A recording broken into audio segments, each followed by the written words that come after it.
greatest gladiator match in the history of the world.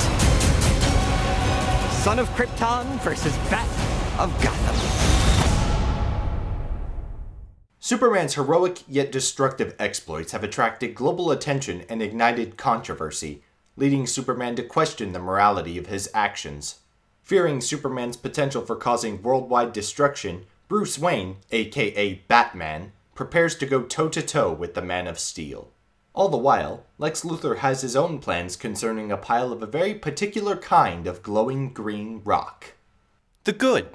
Jeremy Irons as Alfred Pennyworth is everything I hoped it would be. He nails both essential aspects of Alfred's character. The first to be a cheeky foil for Bruce Wayne, and the second to be Bruce's voice of reason, and he balances the two elements very well.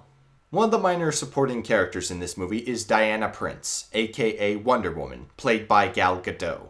The movie kept most of its focus on Batman and Superman, as it rightly should. But whenever she was on screen, I really enjoyed Gal Gadot as Wonder Woman. And it makes me really happy to say that, because of the various casting choices they made with this movie, Gal Gadot was probably one of the two that I was really worried about. But after watching her in this movie, I can't wait to watch her in her own solo movie next year.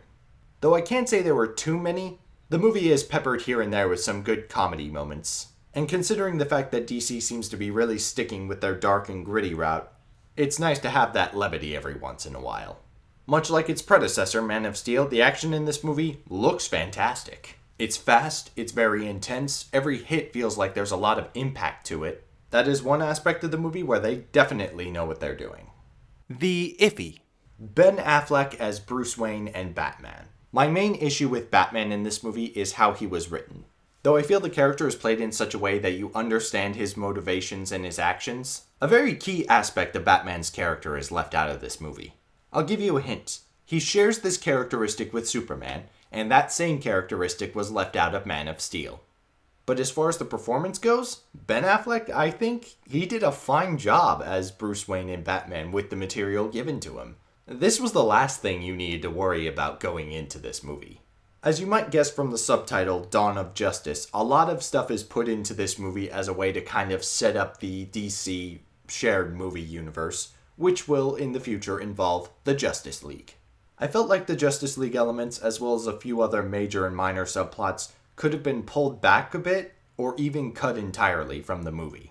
The movie keeps most of the focus where it needs to be, with Batman, with Superman, and the events that they're going through at the time. But once you get a decent way into the movie and have all this stuff swirling around in your brain, it becomes kind of a mess that's taking away focus from Batman and Superman. This movie presented a story to us that encouraged intrigue the whole time it was going. The way Superman is perceived in the world, whether the world needs a Superman, how Superman is going to be held accountable for things that happen because of his actions, and a couple of minor lines throughout the movie that hinted at the potential for certain things that were really interesting. However, most of these points are not followed up on, and if they aren't really followed up on very well. The Bad. Now we go to casting number 2 that I was worried about. Jesse Eisenberg as Lex Luthor. In a lot of ways, Jesse Eisenberg is playing the character he's most known for playing, which basically amounts to an arrogant, bratty smart aleck. It doesn't feel like he's playing Lex Luthor because most of the time it just sounds like he's spouting off a lot of random poetic phrases to go with the movie's themes. Not to say Lex Luthor isn't poetic, but this is the poetics without any of the gravitas. I just cannot take the character seriously when played by Jesse Eisenberg. Not many characters in this movie have very compelling chemistry with each other. The major exception to this rule is the interactions between Bruce Wayne and Alfred. Going back to Ben Affleck's performance as Batman for a second, honestly, he and Alfred were probably the two most genuine characters of the movie, as well as Wonder Woman. And I think that's because the movie spends so much time dwelling on the themes that it's trying to explore that it's getting in the way of letting genuine characters happen. And like I said earlier, a lot of these elements are ones that I think are very intriguing, things I would like to know more about, but this movie isn't delving into them. It's just presenting us these themes, not actually exploring them. It comes across as pretentious, not profound. The verdict? The way it feels to me, the mistakes that were made with Man of Steel were not learned from. In fact, you might even say that the filmmakers won't even acknowledge them as mistakes.